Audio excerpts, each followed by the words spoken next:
Hello பிரைஸ்லா என்ற கர்த்தருடைய வார்த்தை அப்போஸ்தலர் 10:31 உன் ஜெபம் கேட்கப்பட்டது, உன் தான தர்மங்கள் தேவ சந்நிதியில் நினைத்தருளப்பட்டது.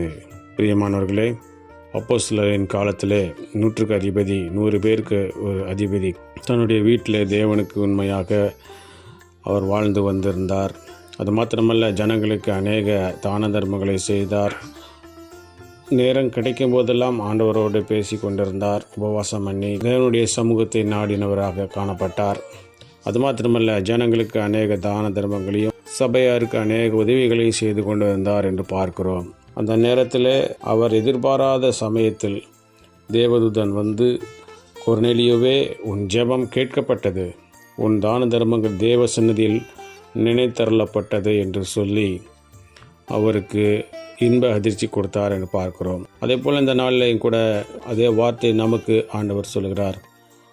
நாமும் கூட எத்தனையோ விதமான தான தர்மங்களை செய்திருக்கிறோம். அநேக தரம் நம்முடைய ஜெபங்களை, பிரார்த்தனைகளை ஏறெடுத்திருக்கிறோம். இந்த நாட்களாக நாம் ஏறெடுத்ததான எல்லா ஜெபங்களுக்கும் ஆண்டவர் இன்றைக்கு பதில் தரப்போகிறார்.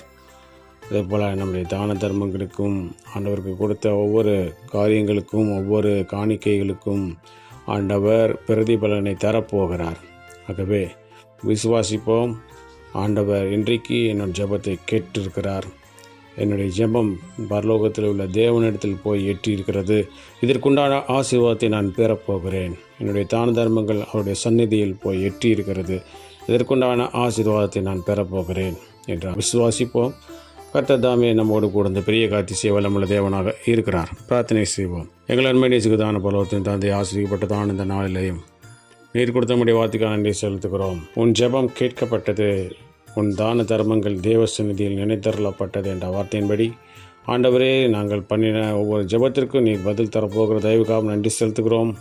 நாங்கள் செய்ததான ஒவ்வொரு தான தர்மங்கள் நம்முடைய சமூகத்தில், நம்முடைய ஊழியத்துக்கென்று, நம்முடைய பிள்ளைகளுக்கென்று கொடுத்ததான எல்லா தர்மங்களுக்கும் நீர் எங்களுக்கு பதில் தரப்போகிறது தயவுக்காக நன்றி செலுத்துகிறோம். இந்த நாளில் நாங்கள் செய்கிற வேலைகள், தொழில்கள், படிப்புகள், ஊழியங்கள், போக்குவரத்து எல்லாவற்றிலும் நம்முடைய கரம் கொண்டு வந்து பெரிய காட்சி செய்து நாமத்தை மேம்படுத்த வேண்டும். எங்களுக்கு காப்பாற்ற இயேசு கிறிஸ்துவின் நாமத்து மூலமாக கேட்டுக்கொள்கிறேன். எங்கள் ஜீவனுள்ள நல்ல பிதாவே. ஆமீன், ஆமீன்.